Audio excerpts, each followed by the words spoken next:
ভারত বাংলাদেশের পতিত স্বৈরাচার শেখ হাসিনাকে আশ্রয় দিয়ে বড় ভুল করেছে বলে মন্তব্য করেছেন বিএনপির কেন্দ্রীয় নেতা রুহুল কুদ্দুস তালুকদার দুলু। বিকেলে নাটোরের বড়াইগ্রাম উপজেলার জোনাইল মহিলা কলেজ মাঠ প্রাঙ্গণে স্থানীয় বিএনপি আয়োজিত জনসভায় এসব কথা বলেন তিনি।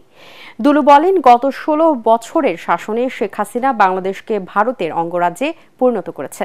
দেশটির সংবাদ মাধ্যমে বাংলাদেশ নিয়ে তথ্য সন্ত্রাস বন্ধ করার আহ্বান জানান তিনি। এ সময় দুলু আরও বলেন, ভারতের উচিত ব্যক্তি শেখ হাসিনার শোক ভুলে বাংলাদেশের সাথে সুসম্পর্ক বজায় রাখা।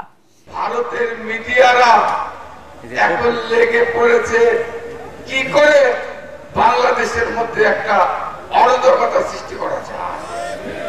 প্রিয় ভাইরা আমার, পচা মাল, যে মাল একবার পচে যায় সেগুলোকে আর খাওয়া যায় বলেন না।